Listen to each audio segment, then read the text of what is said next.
আমি first time লাইফে রসমালাই বানাচ্ছি, জানি না কেমন হবে। তো এটা হলো 1.5 লিটার দুধ, 1.5 লিটারের একটু বেশিই ছিল। যাই হোক, এটাকে ভালো করে মেখে নেবো।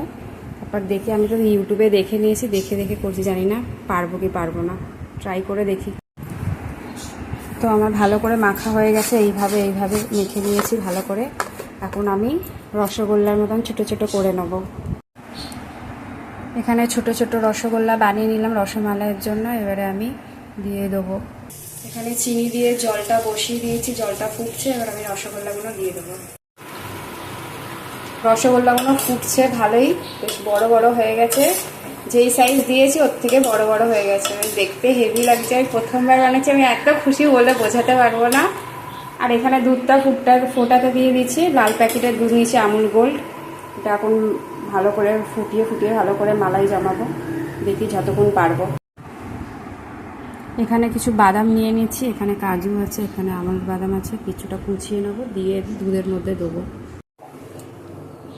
এটা ছিল 1 লিটার দুধ ছিল আমুল গোল্ড। তো এটাকে ফুটিয়ে ভালো করে একটু সর জমছে, সাইডে সাইডে রেখে দিচ্ছিলাম এইভাবে দিয়ে। এবার এখন ভালো করে এটাকে মিক্স করে নেবো। তো মালাইগুলোকে ভালো করে মোটামুটি চেঁচে নিয়েছি। এবার এইখানে বাদাম আছে, যে বাদামগুলো কুচিয়েছি ওইগুলো দিয়ে দেবো। তারপরে ফুটে উঠলে রসগোল্লাগুলো দিয়ে দেবো। তো আমার কাছে কেশর নেই, কেশর থাকলে তো খুবই ভালো হতো।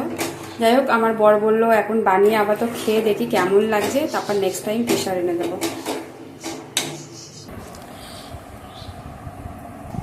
তো রসগুলোকে একটু নিগড়ে দিচ্ছি। আমার বড় করছে হেল্প, আজকের হেল্প করা তো না, একটুখানি রসগোল্লা থেকে রসটা নিগড়ে দিচ্ছে আর কি। খাটলাম আমি, একটুখানি এসে হাত লাগিয়ে দিয়ে নাম হয়ে যাবে ওর। এই যে রসটা নিগড়ে এইটুখানি বেরিয়েছে, আর এই রসগোল্লা। আর এখানে ভালো করে ফুটছে, এবার দিয়ে দেবো রসগোল্লাগুলো। ও কিরমভাবে দেবো বুঝে উঠতে পারছি না।